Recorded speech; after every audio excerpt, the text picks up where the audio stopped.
I love the way you stand up in these meetings, Matt. I haven't got the energy to sit down. All right, we're live now. I love the way. Mayor's not there.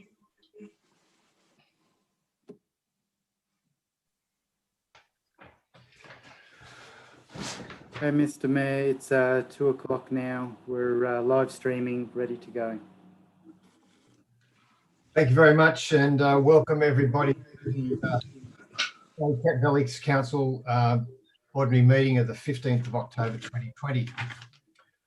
We'd like to acknowledge the traditional custodians of this land and pay respect to elders past and present. This meeting is live streamed on Council's website to allow the community to follow Council debates and decisions. Members of the public participating in a meeting agree to have their image, voice and personal information, including name, recorded and publicly broadcast. Snowy Valleys Council does not accept liability for any defamatory remarks or inappropriate comments that are made during the course of the meeting. Any part of the meeting that's held in closed session will not be streamed. Please ensure all mobile phones and other electronic devices are turned off or in silent mode for the duration of the meeting, and no recording of voice messages is permitted. In the event of emergency, please evacuate the area using the nearest exit. Council is currently operating under the temporary provisions of Section 447A of the Local Government Act, which allows for online meetings, and the provision of the Act to take precedence over any conflicts with the adopted Snowy Valleys Council Code of Meeting Practice. Councillors, go to the agenda. Any apologies and leave? No apologies. Declarations of pecuniary interest, councillors? Nothing? Public forum, we have heard earlier from a member of the public. Confirmation of the minutes of the meeting.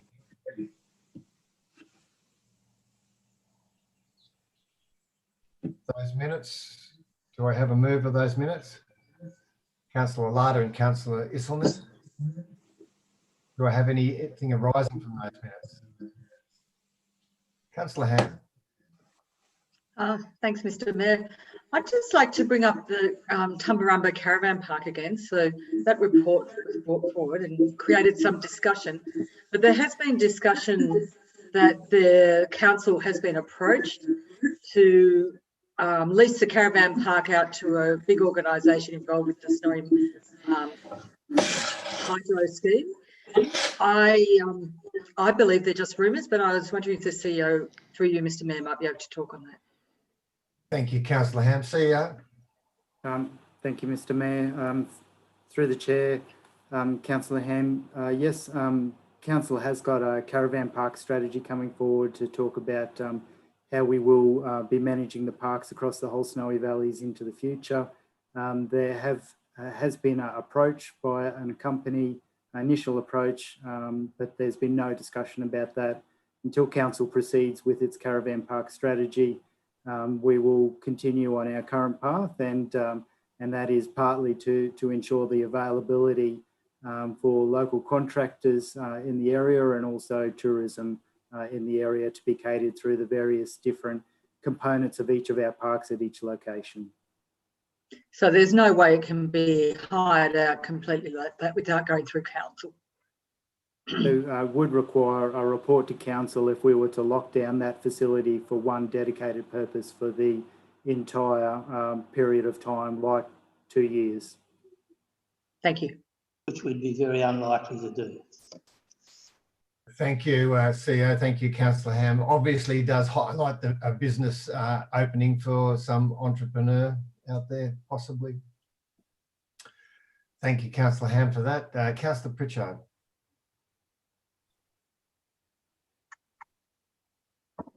Jeff, you'll just need to unmute your mic.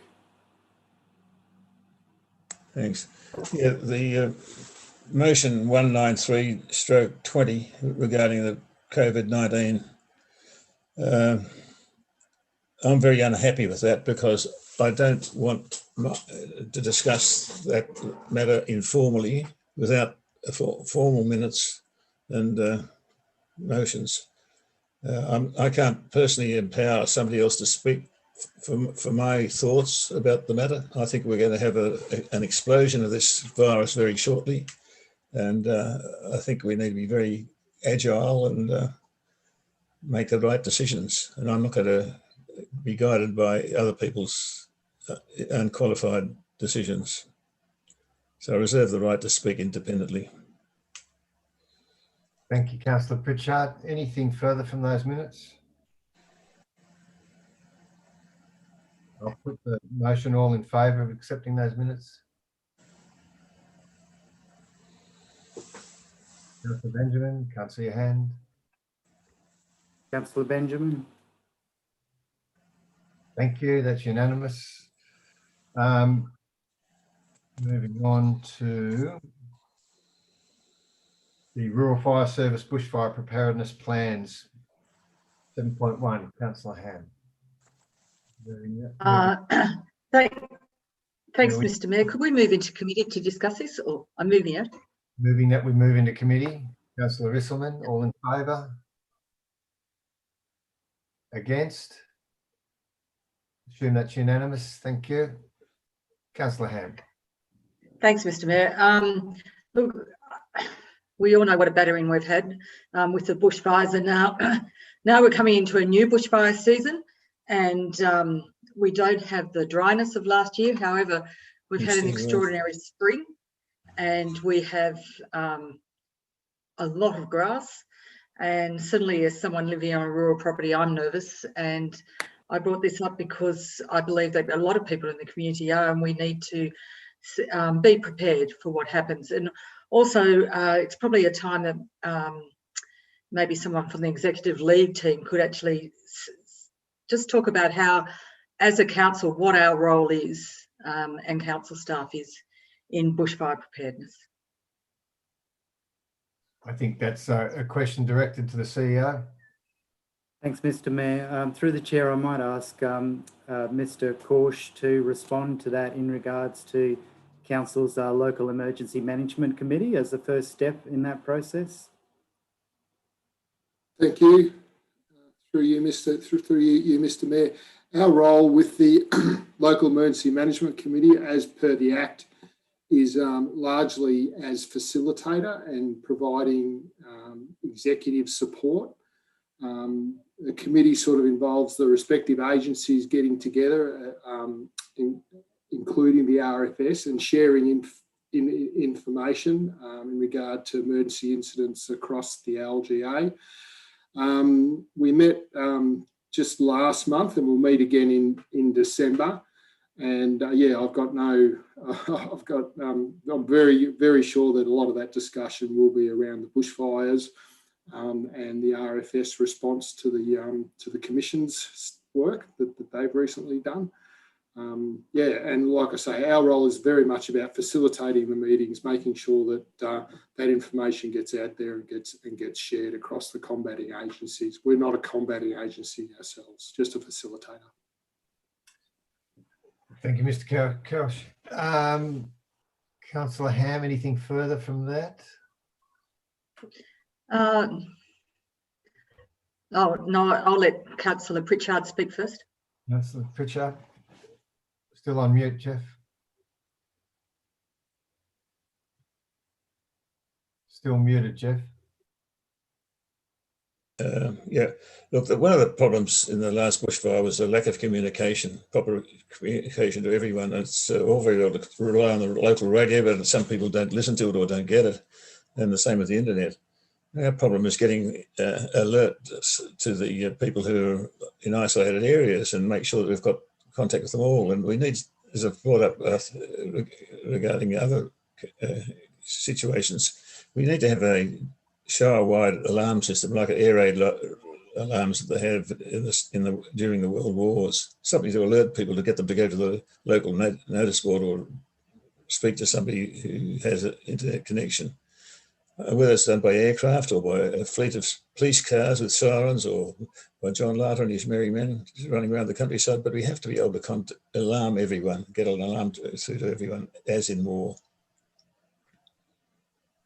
Thank you, Councillor Pritchard, and certainly note that during the fires, I got plenty of text messages suggesting evacuation and the like. Whether that was because I was pretty mobile during the time, I'm not sure, but certainly got those through. I think the issue for me is, as Councillor Ham suggested, there's been a very good spring, a great autumn, a reasonably mild winter and a very good spring, and we've got a lot of biomass there. The roadsides are just chock-a-block full of grass. The paddocks are chock-a-block full of grass. Most properties are well understocked. So we are going to have the very real risk of grass fires and maybe some crop fires further out west. So that's, we're going to have to be aware of that. So roadside verges are an issue. And then also overgrown blocks in town, and those blocks that we or other agencies manage that aren't grazed and are full of fuel right up to the boundaries of towns like the town common and like a lot of the land around Batlow. They're going to cause issues for us, and we really need to be on top of those. And we probably need the experts in the field, which is the Rural Fire Service, I assume in this case, to give us advice and make suggestions as to what fuel loads need to be reduced and how to do it. So I guess we're reliant on them, and whether they're able to do that is another question. So that's more of a statement, basically.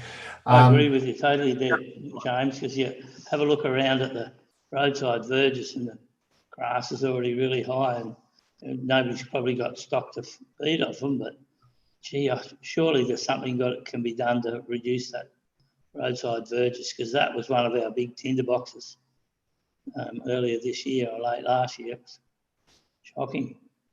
Thank you. Any other councillors? Councillor Cross? I think the Get Ready program that's been come out as a result of the bushfire emergency is a really good first step to getting that coordinated response. I don't know if anybody has watched the ABC program that Craig Roykeshaw has done, but that really, really highlights the fact that people don't know how to prepare for a bushfire. I think that going hand in hand with the Get Ready program and the possibility of a dashboard coming out that will coordinate that response is a really great first step. Thank you, Councillor Cross. Councillor Larder? I was just going to add that there's been some recent legislative changes in the last couple of weeks in regards to the way the Commissioner is able to order land to be managed. I think particularly in relation to private landholders, they can now give them an order to clean their yards up or their properties, which I think is a very good move. But look, essentially what we need to do is make sure that we don't take our foot off the accelerator on these other matters, like Crown lands and national parks and all these other bodies that are essentially growing blackberries out of control. And they don't want to backburn or do anything because they're worried about some possum that's endangered or something, but look, at the end of the day, we just need to get on and do what we need to do to make these lands safe. We're fortunate to have some of the best volunteers in the world in our area working in the RFS, and they're very capably led by people like John Gregory and the like. So there's a lot of things in our favour, but we just need to make sure that those other things are looked after, so that we don't have any repeats of the catastrophic events that we've previously had. Thank you, Councillor Larder. Any further comments? Do we move back into out of committee? Yes. Councillor Ham, Councillor Isselman, all in favour? That's unanimous. Thank you. Which brings us to the recommendations. Councillor Ham, you happy to move them now? I am, and I recommend that people have a look at the Get Ready program once that's released and take action. Seconder. Councillor Cross, any further discussion? All in favour? That's unanimous. Thank you.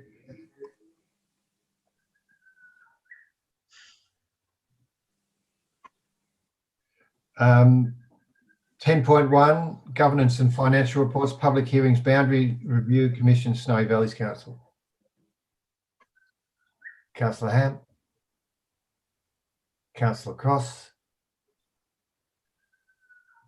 Councillor Ham. Mr. Mayor, would it be we'd be able to consider each one of these 5 separately, or at least remove 3, because I don't think that is relevant in this discussion. I think that we've had the Minister for Local Government, Shelley Hancock, come and visit. She's listened to people. She has supported the view to go to the Boundaries Review Commission, and I am strongly in support of this. However, I don't think that third point supports that. Yeah, look, I'm happy to redact that one, and so that would mean that we're recommending 1, 2, and 4, given that the Boundaries Commission will decide on what happens with 3 anyway. Thank The you. Mayor, just have to check the mover and the second is happy with item 3 being removed from that. The mover's suggesting it, and the seconder is Councillor Cross. Any further discussion? No? Okay, I'll put the motion. All in favour of 1, 2 and 4? That's unanimous, and 3 lapses.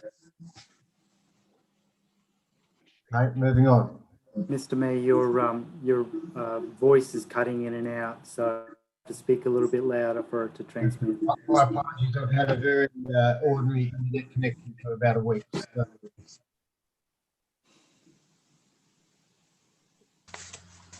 Just have to bear with me. Thank you. Governance and Finance Reports 10.2. Review of Code of Conduct. Councillor Wright. Councillor Lada. 5 recommendations there, all moving all. Any comment? I just think, this is what we've got to live by, and we all should live by it anyway, so I have no problem with it at all. Thank you, Councillor. Any further? Put the motion. All in favour? Carried unanimously.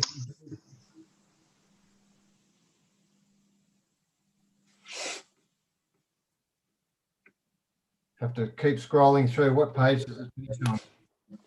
They're on page 47 of the paper, 50 of the electronic version now.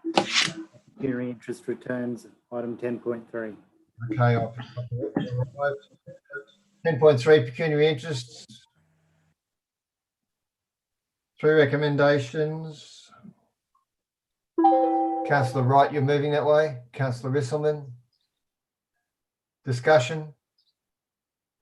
Pretty self-explanatory. All in favour? Unanimous. Thank you.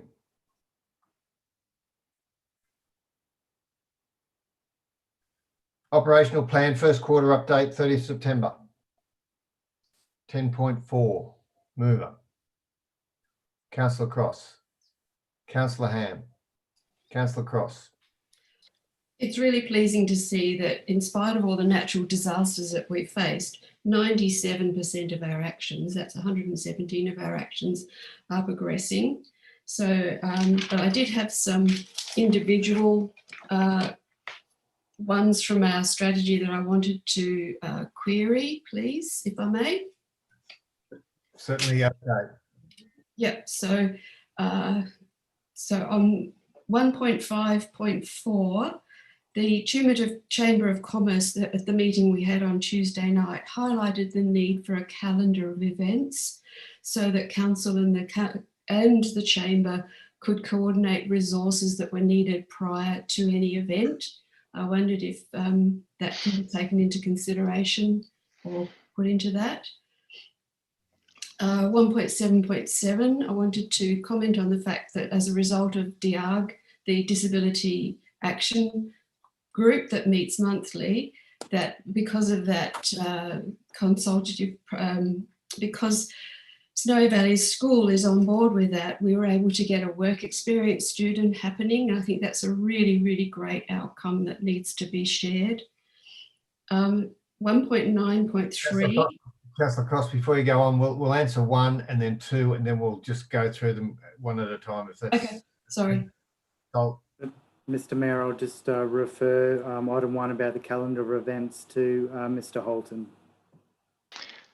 Thanks for that question, Councillor Cross. I too was at that Tumut Chamber of Commerce meeting, and certainly we can work with the Chamber of Commerce and develop up a schedule which looks at public holidays and special events that are happening around the region, and then work with our infrastructure team to ensure that we can present our municipality in the best possible way for those special events. Yes, because the toilets and the rubbish bins was a very big issue for them at the weekend, the long weekend. That'd be great. So and number 2, the Snowy Valley's work experience student is working with council, which I think is such a great. It's taken years, I believe, for that to happen, and it's now actually happening, and I think that's really great. So I wondered how they were going. Through the chair, yes. Shelley, if you'd like to respond to that. Through you, Mr. Mayor. Thank you, Councillor Cross. It's certainly a big achievement for the organisation. We're very proud to have that student working in the governance team. First day this week. Had a very, very positive day. Yeah. That's Thank great. you. Thank you for the question. thank you. Third one. 1.9.3, the 98% within 2 months of the development applications is the turnaround, and I think that's above expectations, and that's really good. I wondered what had changed in that space to allow that to happen. Mr. Holt. Through you, Mr. Mayor, and thank you for the question, Councillor Cross. Look, we do get a range of relatively straightforward development applications, which are generally turned around in a very quick amount of time. So that would really reflect the nature of the applications that we've received in the reporting period. We are, many of those applications that we are trying to turn around very quickly are related to rebuilds following the bushfires. So where possible, we get those out the door in a matter of days.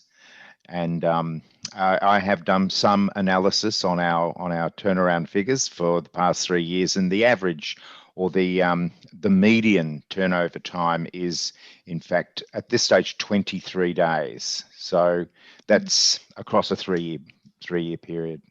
I think that's a really great outcome for our community to know, because development applications have always, people have always had a very negative thinking around what council does with those. So, the fact that it's being dealt with so quickly is fantastic. Councillor Ham, you had a question? Oh, just to add to that, we were, I remember Deputy Premier John Barilaro saying that we would be under the special activation precinct with Snowy Hydro. Have we heard anything about that? Did that come to fruition? Thank you, Councillor Ham. I remember Deputy Premier Barilaro myself, but no, that's just Jindabyne. It didn't trickle down far enough for us. Right, thank you. If I may, yes. through the chair, when that announcement was made, the area was undetermined, and there was a thought that it may come into our local government area, but later on, when the determination was done, it's fully in the Snowy Monaro Regional Council in that Jindabyne area. So there is an aim to look at other means of activation precincts, not necessarily special activation precincts, but our planning team is working very closely with the New South Wales Planning Department at the moment on a number of matters in regards to Snowy 2.0 and the development that is needed and changes that are needed in our local government area. And you will also notice that there was funds in the federal budget for those special activation precincts. but none available for us from that bucket of money. Councillor Cross, continue. 2.1.3, the tourism initiatives. These were outlined to the Chamber of Commerce on Tuesday evening. And what was really interesting that came out of that was that businesses actually acknowledged that they needed to get behind the tourism promotions that Snowy Valleys is doing. So it was really good to see that they were seeing how we could work together on that. 2.2.3, there's been great feedback from the video, the tourism video as well. So that's a really positive outcome. So I'm not sure if Paul's got anything to add to that. Yes, Councillor Cross, thank you, and through you, Mr. Mayor. There's a couple of initiatives. There's the rebranding of our tourism initiatives, which was part of the video. That has met with quite a lot of positive feedback. More recently, we've also had a rebranding of the Snowy Valleys Way, and we're getting really good feedback from the sector and anyone who's picking up the brochure. The Snowy Valleys Way promotional initiative is a collaborative effort with a number of other councils that go from Gundagai through to Snowy Valleys to Towong, to the Indigo Shire, and eventually Wangaratta City Council. And that initiative seeks to encourage travellers to leave the Hume Highway and travel south via our municipality and those other municipalities I mentioned. So we're very pleased with the response we're getting from those initiatives. And 3.3.1, the climate change adaptation policy, says that the insurance company has released their report into that. Is that available to us? Have we got that? The advice we have is that the insurance company has completed the development, but we have not yet seen the final copy. We've seen some earlier copies, and I'm happy to make that available to councillors, but we won't release those drafts until we won't release those drafts, but we will release the final documentation. So good, because I think that will be a great start for that new climate change adaptation committee to start with.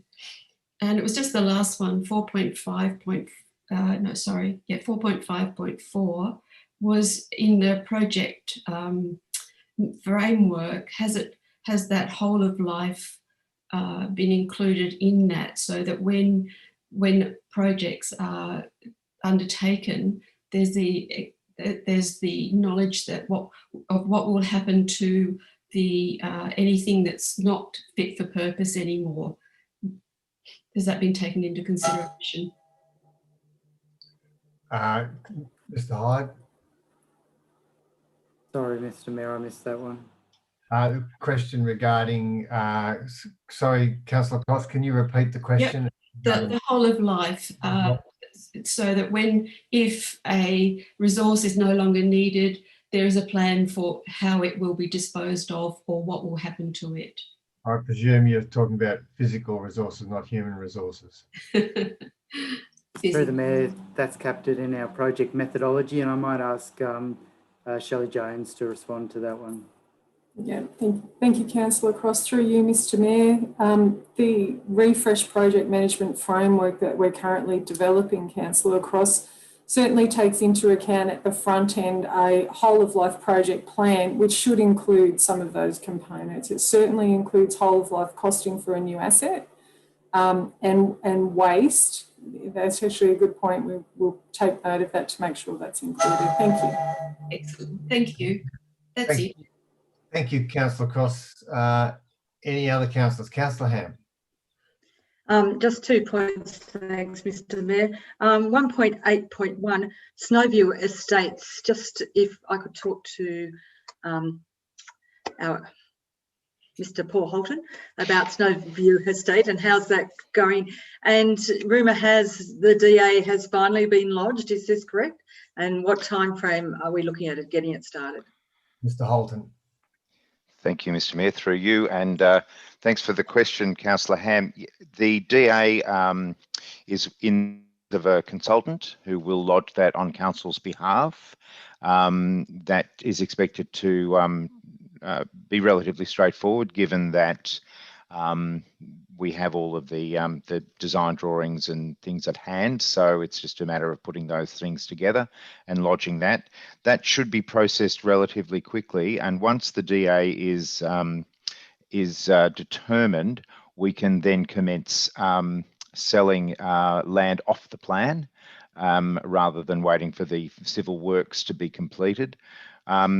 Speaking to my colleague, the Executive Director Infrastructure, Hines, he felt quite confident that if we got the civil works underway early in the new year, we would be looking at a completion date towards the middle of the year. Certainly by the end of this financial year, notwithstanding any unforeseen circumstances that may arise. And as we know, the unforeseen circumstances do arise on occasions in our municipality. Certainly in 2020 they do. And just the director, a question to the Executive Director of Infrastructure. So civil works, will they be contracted out or will they be done by council? Combination thereof. So the road-related works and the bulk earthworks, we're intending to do those ourselves. Obviously, things like the power, the comms, and those services, they would be contracted out. Thank you. And the second point was, first of all, thank you very much to the Executive Director of Community Incorporation for taking Bruce Wright and I up to Rotary Place and having a look at the independent living units there. What's written in that operational plan seems a little bit different from what I saw, in the fact that the community centre is now finished and there's a 2-unit independent living unit vacant and a 1-unit vacant. And just wondering, look, they looked beautiful, fantastic, great. I did not understand that asset up there, but how do we advertise that? And I'm sure that there would be some people interested in moving into those places. Through you, Mr. Mayor, and thank you for the question, Councillor Ham. The 2-unit, the 2-bedroom unit and the community centre are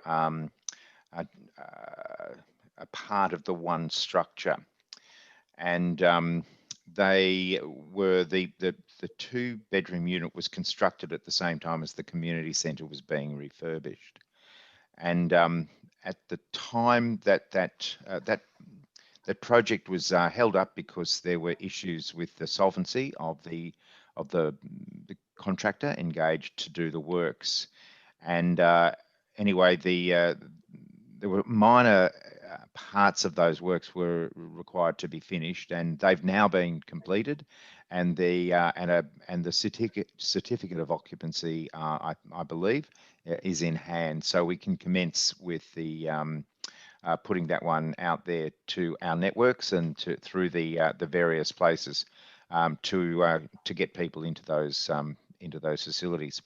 The vacant 1-bedroom unit came about due to the passing of the previous occupant, and there was a bit of a delay between that person passing on and being able to have that unit prepared for use going forward. But again, that will be put out there through the multi-service outlet that we have in Tumbarumba, and certainly we would consider seeking expressions of interest through some kind of public process to ensure that they're occupied as soon as possible. Thank you, Mr. Holt. Councillor Ham, thank you for the question. Councillor Isselman, question? On mute still, Councillor Isselman. Thank you. Looking at 1.5.1, facilitate and provide support to community events and programs. I wanted to ask the question, how does this impact on festivals that have been cancelled this year and the funding that we would have normally produced and given on to those festivals? And an explanation on the bushfire recovery event programs that have been planned. I think another question for Mr. Holton. Through you, Mr. Mayor. Thank you, Councillor Eiselman. There were a number of festivals and events that, yes, they were cancelled, like the Batlow Cider Fest, as well as Rock the Turf.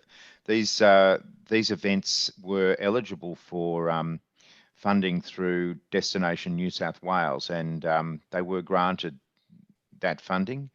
We negotiated with the state government and the various authorities that were in control of that funding to ensure that that was able to be carried forward into 2021, and so those events, and we've actually paid that money, handed that money over to the organisers of those events, assuming that the events will go ahead in 2021. Now, some of the, because the situation is still not resolved in terms of the global pandemic, there is still a question mark around, whether those events can proceed in the new year.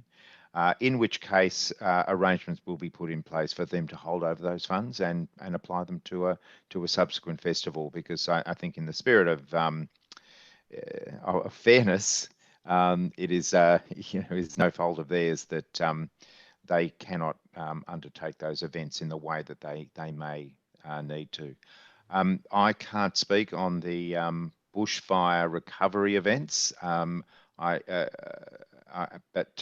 except for one that was, we were very fortunate.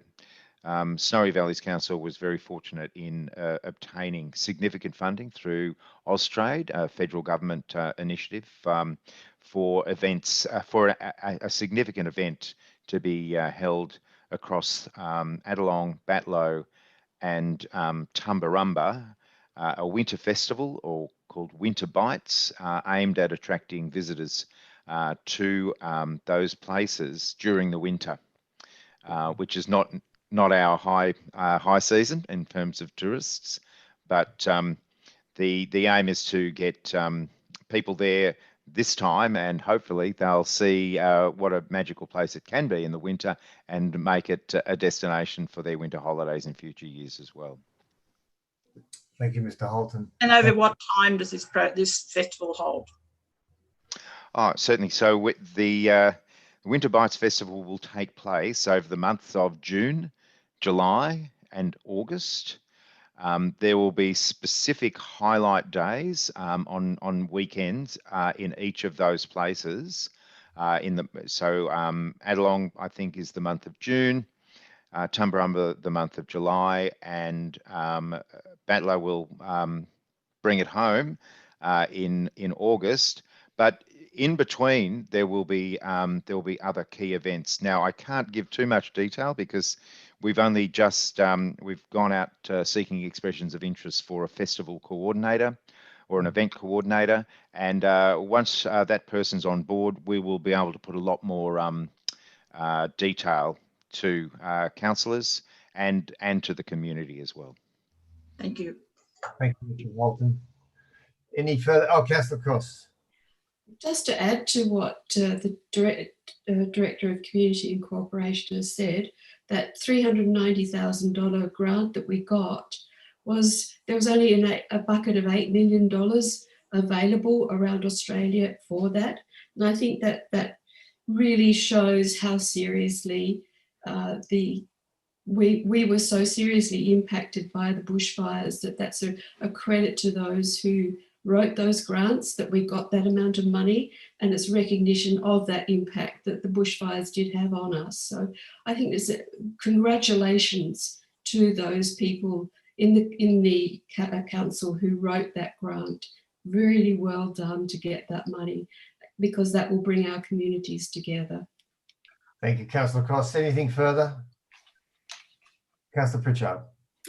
Yes, I think this virus thing is going to linger on, if not for a long period of well, it'll be for a long period. But we also, well, these viruses have been, or plagues have been here with mankind forever, and there'll be more in the future, particularly with the increasing population. I think everything we have to do needs to be planned with that in mind. I think we need to de-emphasise festivals and then, on the other hand, emphasise the outdoor activities such as bushwalking and horse riding and that sort of thing. We want to get away from having everyone crowded in together. Anyway, yes, very valid points there, and I'm sure Mr. Holt will look at, and the team will look at ways of alleviating that and keeping everyone as COVID safe as possible. Nothing further. We'll put that motion then. All in favour? That's unanimous. Thank you. Councillors, that takes us to the financials. Statement of investments, 10.5. Could I have a page reference, because I've got to return to the business paper? I've got 57. Page, 57 of the electronic. And one recommendation there. Do I have a mover? Councillor Ham, Councillor Cross, Councillor Ham. First of all, thank you to the Chief Financial Officer. This is terrifically well set out, and every question I have, I read down in the report and you've answered it, so much so that I don't have a question for you. However, I do have a question for the Executive Director of Infrastructure about the Tumbarumba pool progress. And the question comes in two parts. Is the first one, I mean, it's tremendous to drive past and see what's happening. Just wondering if it's on schedule. Is the pool going to open in time? And then two, there's quite a bit of uproar, not uproar, but questioning in Tumbarumba about the pool hours. And the hours, I know when we were deciding on the hours, you explained to us very much about usage and how the hours were set.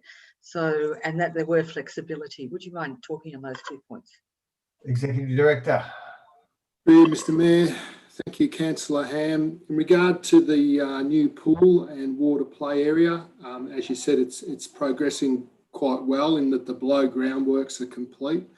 There was a drop test undertaken on the concrete pour and all that passed, which is fantastic. Concourse has also been poured, so now we start with the finishing surfaces, not services, and that works will go over the next few weeks. So it won't be finished in time for the actual pool opening as such, but it'll be secured off because we're working at one end of the pool, so it won't impact on the normal operation of the pool. But yeah, hoping to have it well and truly done in time for the school holidays. So I hope and have that space ready to go when the kids are finished school. So we're talking about sort of mid towards the end of November, that work should be complete. In regard to the opening hours, yes, very, very much it's about managing budget and optimising when the pool is open, so we do get usage. We very much can't afford to open the pool and have no one using it. It's not a good spend, and we have troubles finding staff to staff those periods, and when there's no one using the pool, there's not a lot of pool. Certainly, always agreed that we'd have a degree of flexibility as far as pool hours go. So if it's hot, we can open earlier, we can close later.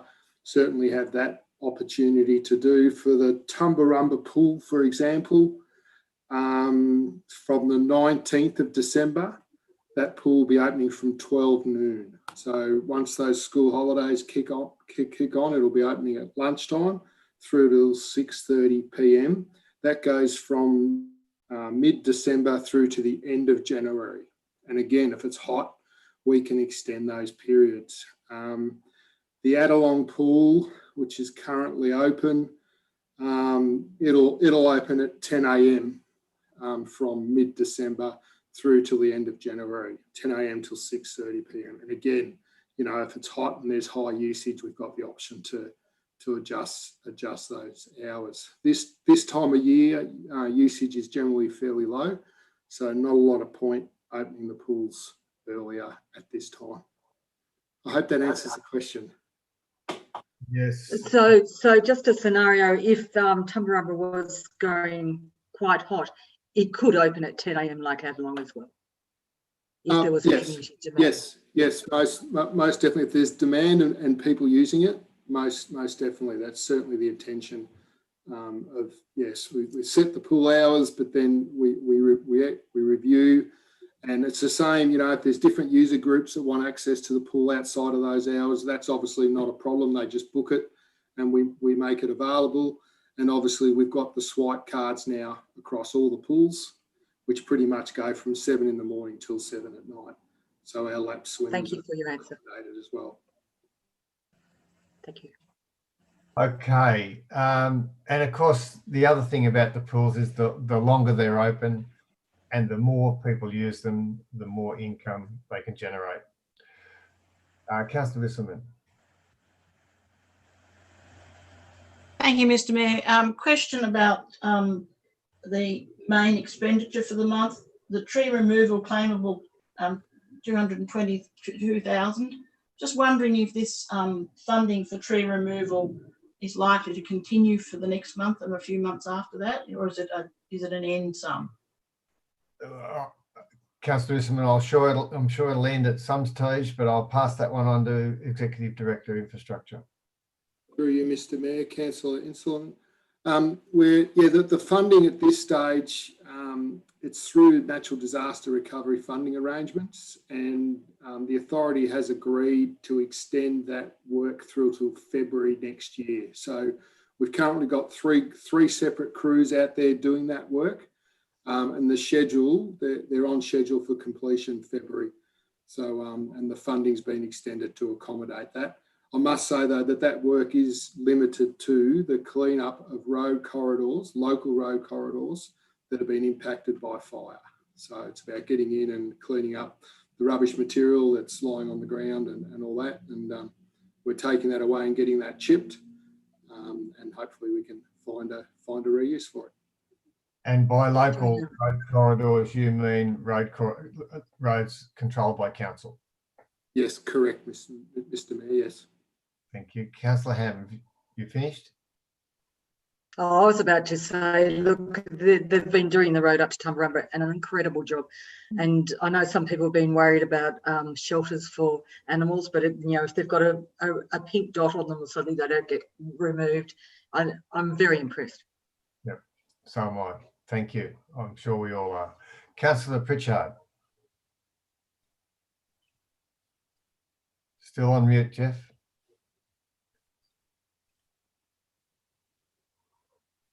With the tree removal, it is indeed removing the nesting sites for birds and small animals and whatever. And this has been an ongoing problem and nationally. I was in Germany once and I noticed in the pine forests there, the commercial ones, that they had bird shelters high up and they're all numbered. So every time they cut down a row of trees, beforehand they'd remove the bird shelters and nesting boxes and whatever, and move them onto another lot of trees. And that was done on a systematic scale.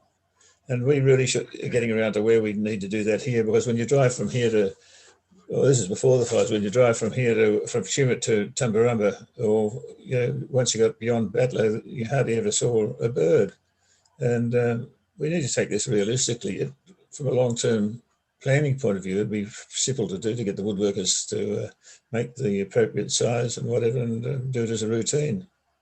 And I think that's in train. I think probably not to the extent that's needed, but I do believe that some of the men's sheds are constructing bird boxes. That is the case. Any further questions, councillors? Yeah. Mr. Mayor, just a question about roads and maritime service payment. I wondered if that was what that was for, please.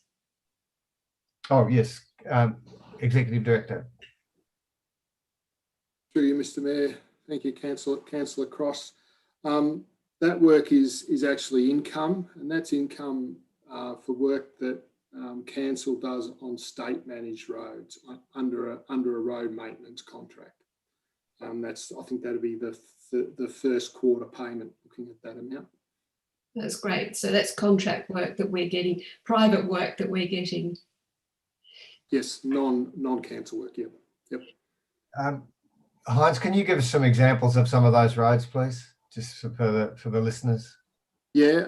So the roads we look after under maintenance are state roads across the LGA, excluding Snowy Mountains Highway. So the Batlow Road, for example, we look after that on behalf of the state under a maintenance contract. Alpine Way, we do some works on Go Cup Road as well. Yeah. Thank you very much. Is there the capacity to grow that private work across Shire with the roads? Yeah, through you, Mr. Mayor, Councillor Cross, always looking for opportunities to grow our commercial works, yes, and quite actively having discussions with different organisations to do that. Thank you. If I may, Mr. Mayor, I just note that the Mayor was with Minister Toole the other day and his advisors and some of the people high up in the department, and we are continuing to have that conversation about extending our RMCC contract. Thank you. Put the motion, all in favour? It's carried unanimously. Thank you. Rates harmonisation, endorsement of proposed rating structure. Who'd like to move this? Councillor Ham wants a name attached to it. Councillor Isselman as well. I've been waiting for this, Mr. Mayor. I think we need... Councillor Ham, you get to speak first. All right, been waiting for this, so I think we need to get on with it. But there's a few things. There's just two things that I'd like clarification from. Is why our rural residential rating system? Why is that going? And just before we pass number 3. We're going to consult with rural clubs, but what is the philosophy behind rating rural clubs? My understanding is that some have been paying rates for years and some haven't. So once it's harmonising across the board, but maybe CEO can answer these questions. I think it's certainly a question for the CEO. He may direct it on. Yeah, well, have the CFO respond to that, please, Suzanne. Certainly. Through you, Mr. Mayor. Thank you, Councillor Ham. The rural residential category has been evaluated. We had more than half of rural residential properties in the ex-Tumbarumba Shire and nearly half in the ex-Tumut Shire that do not comply with the Act. So we need to move them to residential category anyway. And as you would have read in the rates options study and then also in the update and the feedback paper that is available online, our consultant recommends to actually abolish the entire rural residential category, because there is hardly any difference between the proposal of when keeping it or when moving it back to residential, and it will be much easier to administer if they're all in the one category. Although that's not the main concern. The main concern really is we have a large number of non-compliant properties and a very, very small difference between the two categories under the harmonised rating structure. Thank you. And financially, how are they going to be impacted? That is outlined in the study. Rural residential is generally the one category that is impacted the most.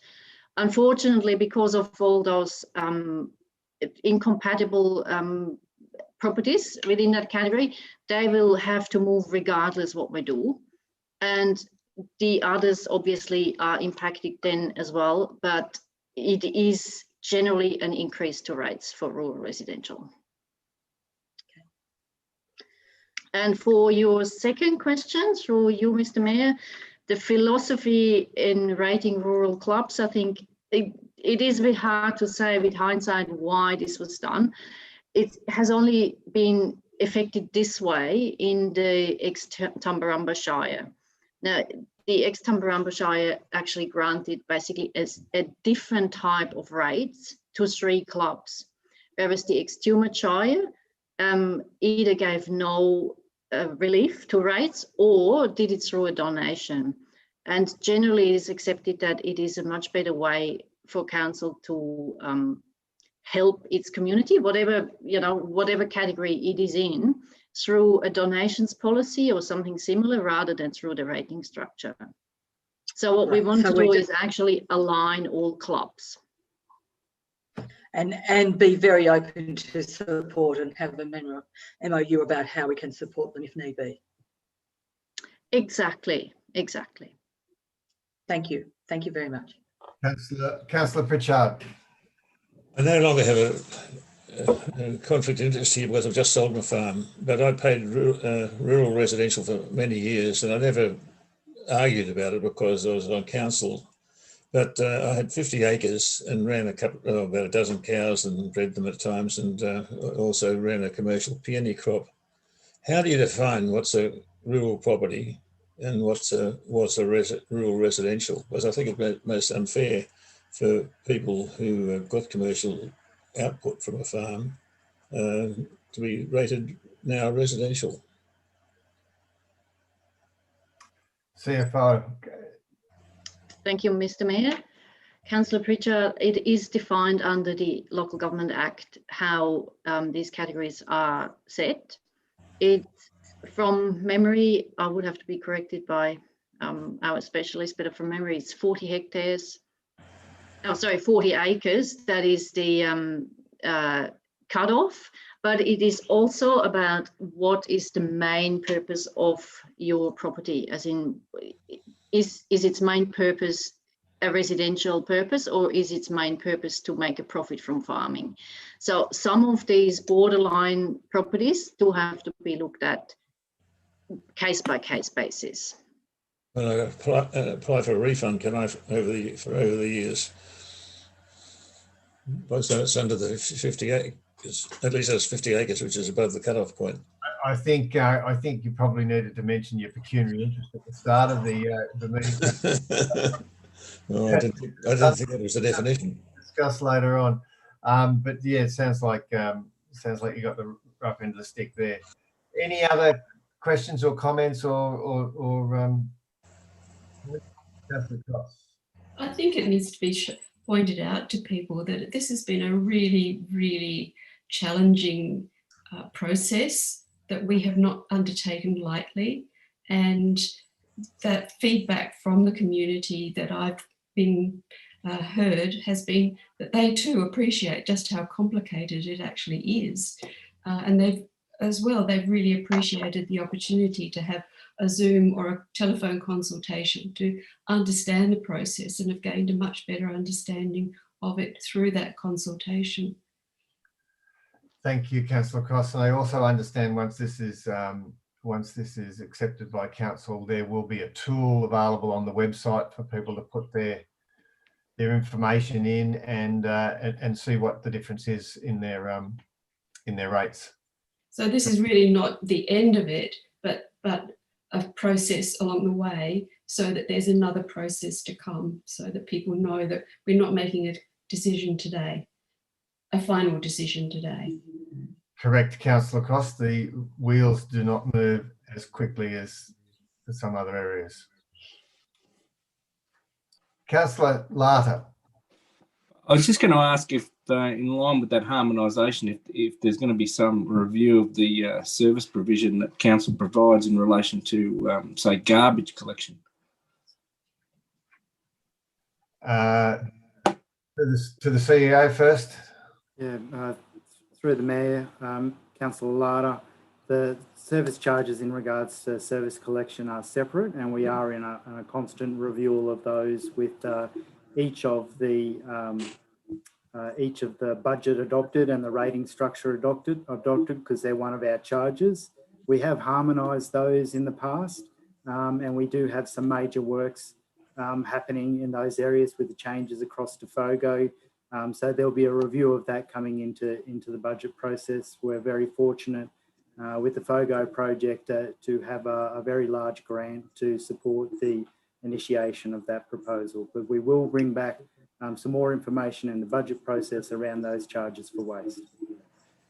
Has it not been the case, though, that in some instances, those that are currently marked as rural residential are being charged a garbage and waste service when, in theory, they don't receive one? Because I know previously that this has been answered by a previous director under a former council, and the advice was that you still may put garbage into a bin in the CBD of the township, and therefore you're a contributor to that. Councillor Larder, we do have a defined garbage area, and that area, anyone that has a property in that does pay that collection fee, that garbage collection area. We will be looking at whether some areas need to be added to that. But if a person chooses not to put out their bins or access that service, they're still in the garbage defined area and therefore have to pay the fees.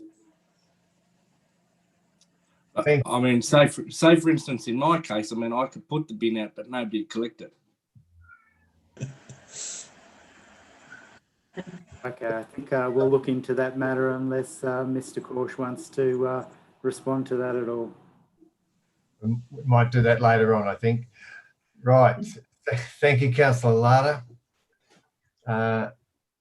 We might move on. Just a question. So basically, residential farmland and business is more closely reflected to the former Tumbarumba rating structure than the former Tumut structure. Is that correct? For you, Mr. Chair, yeah, that is correct, but also residential. The entire proposed structure is actually closer to the former Tumbarumba Shire than to the former Tumut Shire. Thank you. Okay, nothing further. Put the motion. All in favour? Thank you, Councillor Wright. That's unanimous. Orney Hall reconstruction. Just before we did have a presentation from Deirdre Greenhouse from the Orney before this meeting started, and I thank her for a contribution. And I thank the community, and I understand the hardship they've been through. Do we have a mover for these 6 recommendations? Councillor Wright, Councillor Smith, Councillor Wright. Unmute, Councillor Wright.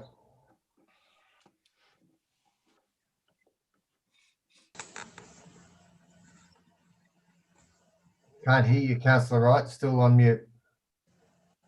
Right, now, right. Yes, I think it's important we support this all the way through.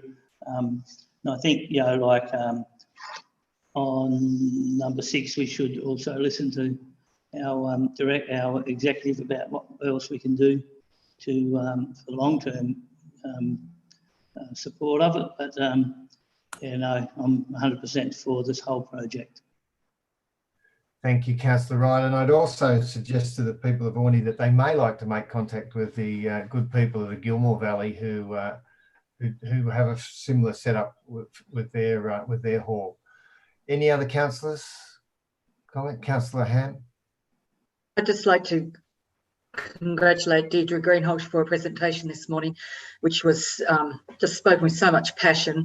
And also I'm very aware of how much work Deirdre and the whole community have had putting in submissions, getting the local member Justin Clancy to come and visit.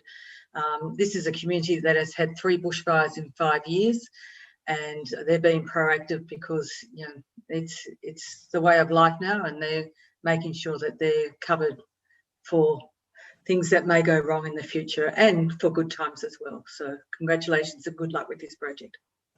Thank you, Councillor Ham. Nothing further. Put the motion, all 6 recommendations. All in favour? It's unanimous. Thank you.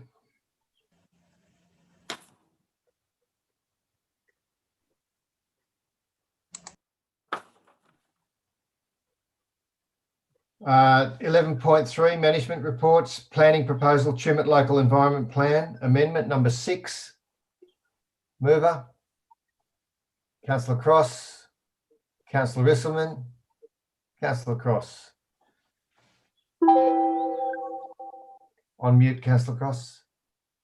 This proposal was outlined at the Chamber of Commerce, Tumut Chamber of Commerce the other night by Paul, by the Director of Community and Corporation, and it was really, really positively and well received. The general feeling was how refreshing it was to have a council that was so proactive in anticipating something that could actually help support businesses and grow our communities. It provided a great opportunity for boutique operations and to attract more tourists to the area as well. So they could see the great social benefit. They understand that it could take some time, but the whole concept was really well embraced by the business community. Thank you, Councillor Cross. Certainly exciting concept. Let's see how quickly it can be done. Councillor Lata. I was just going to ask, in relation to this, soon as it's a change, is there any requirement for this to go out for public comment? Happy to take that question through you, Mr. Mayor. Yes, the whole process does require extensive consultation. What happens following Council's determination of this recommendation, if Council does determine to go with the recommendations, the matter will be referred to the State Planning Department for a gateway approval, and following that there will be extensive consultation around that where we will seek public comment and feedback regarding the proposal, and then the matter will come to Council again at some time in the future for a final approval, and then ultimately it would be gazetted. Okay. So essentially we're only giving the green light here to making the inquiry and getting further information. Yes, to get it through the first hurdle, which is the gateway process through the state government. That's correct. I have a question, Mr. Holden. It's got costs and benefits, NA. Surely there's a cost to council to do something to make an amendment to the LEP. No, there's no. Look, I guess the only cost has been that we have on a retainer a consultant who is dealing with strategic land use projects, but that contractor is dealing with a range of our strategic land use projects as well. So it's considered, I guess, part of the activity of that particular contractor. They're working on a rural land use study as well, and they also prepared our LSPS. So the next stage is to refer it to the state government, which is of no cost to council. If there are costs, they're of a very minor nature. Okay, thank you. Any other comments? Councillor Pritchard. Yes, the artisan is a word I wasn't really over the top of, and I looked it up the other night, and it does include some very noisy activities, you know, such as welding and metalwork and woodwork and whatever. And I think that really has to be, we have to be very careful that we don't allow the noisy industries in there. And I guess the hours of operating too, if it's going to be in residential areas. I mean, it's nice to think of all of this as people doing crocheting and so forth, but there are some noisy things, and whether there should be a list of allowed or disallowed activities should be considered.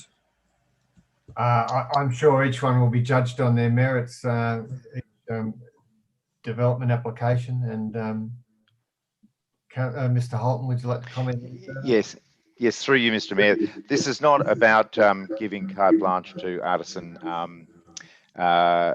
food and drink premises in the CBD. It's merely allowing for those types of activities to be to seek a DA. So as such, any proposal would be subject to all of the assessment and presumably approved only where appropriate and where and through the usual DA assessment process. And it's not just artisan everything, it's artisan food and drink, which is a specific category of use that is mentioned in the planning scheme. Thank you, Mr. Holden. Councillor Larder. I was just going to say, I'm the only concern that I have. I mean, we obviously need to have a good, long, hard look at it. I concur with what Councillor Pritchard says there. The thing that worries me is that in some way, we've got these businesses that are setting up, they're going through the regulatory process, they're paying the fees, that there might be the council rates for being a commercial business. And essentially, they're doing the same business as what some of these other people will now be doing under the umbrella of being artisan, and they're not having to, comply with all that regulatory and financial impost. And, we just need to be very careful about what we're creating here, because I mean it's not dissimilar to the the B&B process, where people are paying commercial rates to run a hotel and all the insurances and all those things that go with it, but somebody can have a B&B or a Airbnb and they're not subject to that. So it's not without its difficulties.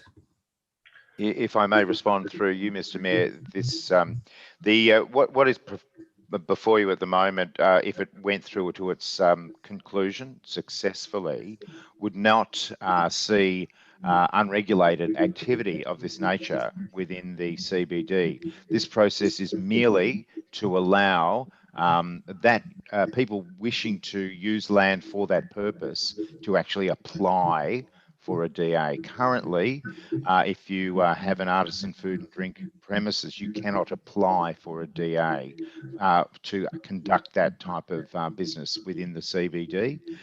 So it is not a removal of any regulatory framework. It is just merely to allow applications to be lodged for that use within the CBD, and each application will be determined on its merits and the relevant planning fees and other environmental health and food premises registration requirements will be as they are for any other business. So it's not a free run for anybody. Thank you. Anything further, councillors? Councillor.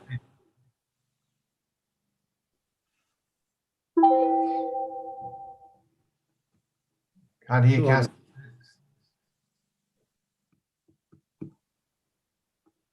I'm sorry, I thought I'd unmuted it. Yes, I'd like to make the comment. A year or so ago, we took a trip to Northern Victoria and saw some very interesting developments with food and drink artisans and so forth in the commercial areas, in the residential or commercial areas, centre of town, which were very attractive to draw tourists and visitors to the areas. And I would certainly welcome seeing that kind of development take place in the Tumut CBD to attract visitors and bring more business to the area. Thank you. Anyone further? It doesn't actually have to be, it has to be specific for Tumut because of the other areas are okay. Is that my understanding, Paul? Through you, Mr. Mayor, thank you for the question, Councillor Cross. In our smaller villages, the zoning in the central parts of those towns and places are generally have a lot more scope for a range of different activities. So, in this instance, Tumut is the town that's most affected by this, and again, I'd stress this is not opening it up to unregulated or any other thing. It's just allowing people to apply for that use. The same as if you were in Batlow, Tumbarumba, or Adelong, you could then apply for that use within the bounds of the Central Activity District. Thank you. That's very clear. Anything further? Councillors, I've got the motion there. Put the motion. All in favour? That's unanimous. Thank you. Takes us to